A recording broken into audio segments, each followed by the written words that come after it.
Hello, my friends, and welcome back. Thank you very much for being with me again today. I would like to show you an idiotic proposition or a statement made by some people who really want to invade Niger or Niger. Regardless of the junta did in their country, it's nobody's business from outside Niger what's going on over there. Otherwise, everybody is going to be in everybody's business. And that's why we have countries, and that's why we have independence, sovereignty, and all these things.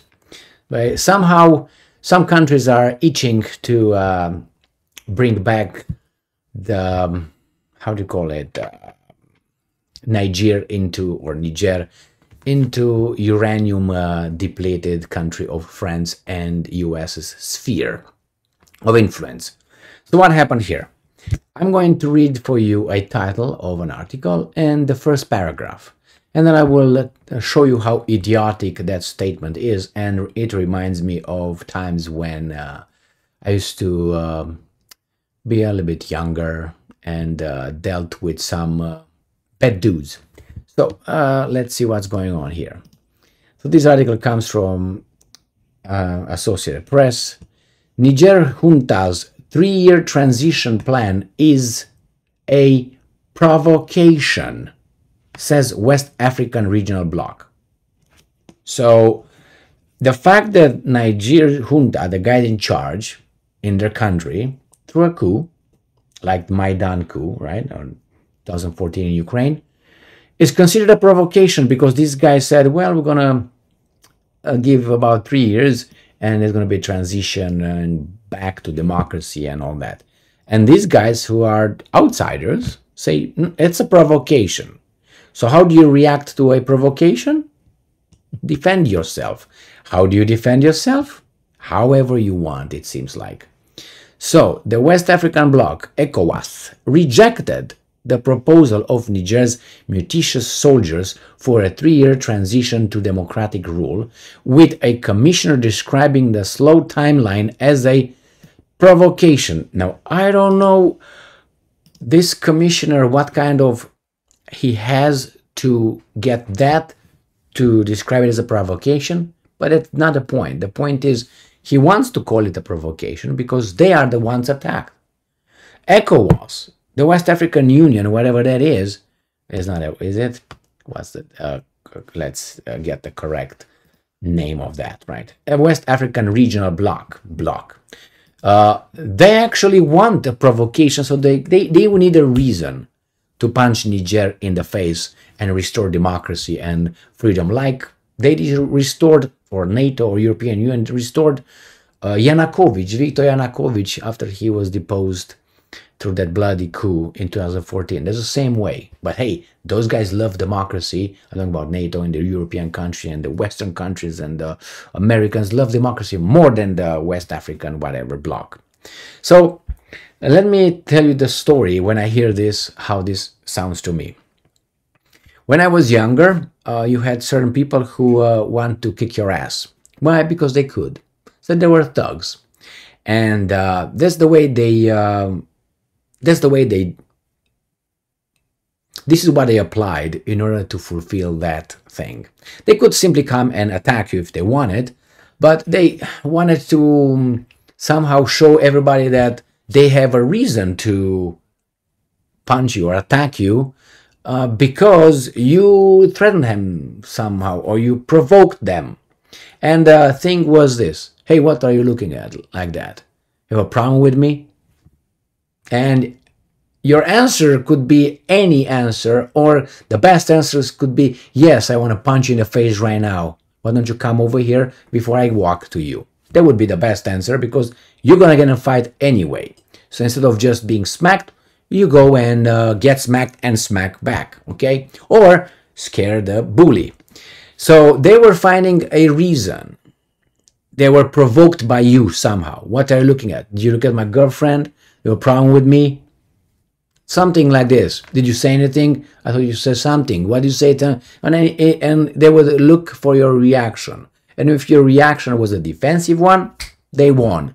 unless it was a regular one because you knew you didn't have any problem fighting the guy, which is, well, why don't you mind your own business? That would be a neutral one, a little bit aggressive, but why don't you mind your own business?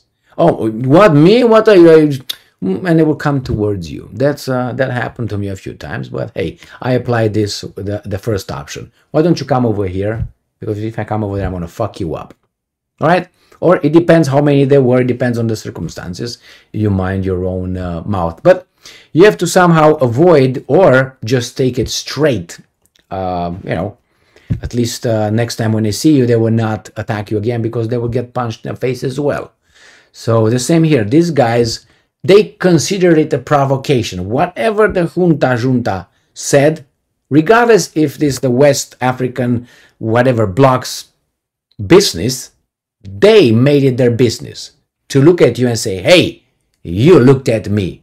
That's a provocation. I have to react. My honor was hurt. Can you see I'm with this lady here?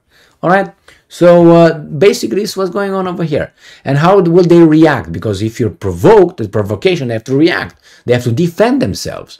And in the name of self-defense, Ukraine, we find out, is allowed to attack Moscow with drones and missiles and bring the war to Moscow. You see how many nice words and euphemisms I used instead of saying Ukraine is going to bombard civilians and kill civilians, you know, which is illegal under the international law, considered a war crime, creating panic and terror among civilians, Russian civilians, regardless if they're Russians, Romanians, French, they are civilians.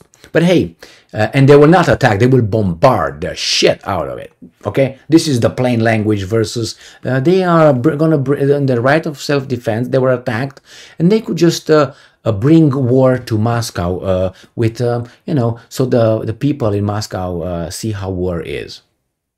It's beautiful, sanitized, but the reality is the one that I expressed it. So the same with these guys. We're provoked. So if I'm provoked, I have to react. You cast the first stone or rock. Well, as I said, these guys are itching for a fight, not because they want to fight, but because their masters are releasing their collars and like, go, go, go.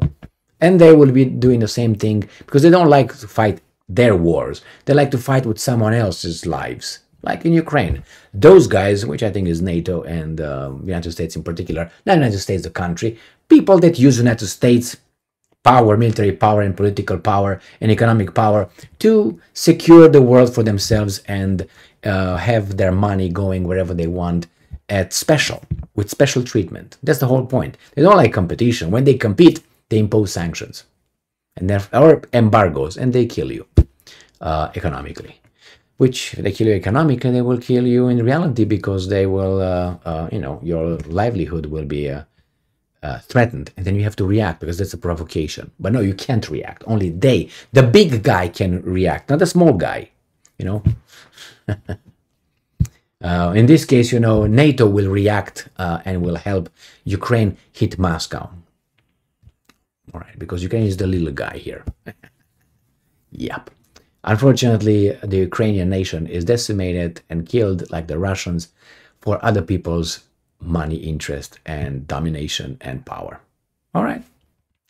And until the Ukrainians somehow, I'm talking about Ukrainians, not Zelensky, Mihal, and a bunch, you know, they realize what's going on and they have the power to change something, they will not have a Ukrainian nation, or the Ukrainian nation will be dispersed over the whole world.